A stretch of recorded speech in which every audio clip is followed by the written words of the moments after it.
চট্টগ্রামের আধোয়ারা পার্কের সমুদ্র সৈকতে সাবেক প্রধানমন্ত্রী শেখ হাসিনার জন্য 450 কোটি টাকা ব্যয়ে সেতু বিভাগ নির্মাণ করে অতিথিশালা। রাষ্ট্রের বিপুল পরিমাণ অর্থ অপচয় করে অতিথিশালা নির্মাণ করায় সংশ্লিষ্টদের বিচারের আওতায় আনার দাবি বিভিন্ন পেশাজীবী মানুষের। এছাড়া পরিত্যক্ত অতিথিশালাটি পর্যটন কেন্দ্র হিসেবে গড়ে তোলা হলে সরকার আর্থিকভাবে লাভবান হবে বলেও মনে করছেন সংশ্লিষ্টরা। চট্টগ্রাম থেকে সহকর্মী সোহেল মাহমুদ জানাচ্ছেন বিস্তারিত।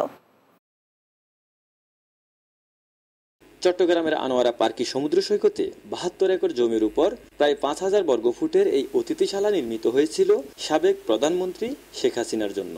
এতে রয়েছে কর্ণফুলী নামে একটি ভিআইপি বাংলো সহ 31টি বাংলো, যার নির্মাণে সেতু বিভাগ ব্যয় করে 450 কোটি টাকা।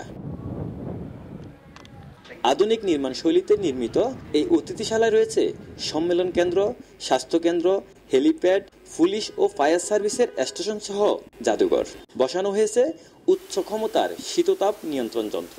5ই আগস্ট ছাত্র জনতার অভ্যুত্থানে সরকারের পতন হলে অতিথিশালাটি অনেকটাই পরিত্যক্ত হয়ে পড়ে। বর্তমানে অতিথিশালাটির দেখভাল করছে নৌবাহিনীর সদস্যরা। বিপুল অর্থ ব্যয়ে অতিথিশালা নির্মাণ করাই সরকারি অর্থের অপচয় হয়েছে বলে দাবি করছেন চট্টগ্রামের বিশিষ্টজনরা। বর্তমান সরকার এগুলো তদন্ত করবে, এবার যারা করেছে, যারা এই জন্য দায়ী এবং স্বৈরাচারী সরকারের যারা মদতদাতা, তাদের বিরুদ্ধে আমরা এই বিরুদ্ধে প্রতিবাদ করব। বর্তমানে যারা এই প্রজেক্টটা নিয়েছে তারা শুধু প্রমোদ বিলের জন্য নিয়েছে। টানেলের জন্য আনা ঋণের অর্থ দিয়ে বিলাসবহুল অতিথিশালা নির্মাণ করাকে অপরাধ বলে মনে করেন নগর পরিকল্পনাবিদরা। আমাদেরকে আমাদের প্রধানমন্ত্রী আকাশ কুসুম স্বপ্ন একটা দিয়েছেন, কিসের বিনিময়ে? এই দেশের মানুষের অর্থের বিনিময়ে। এটার সুদ আমরা কিভাবে করব?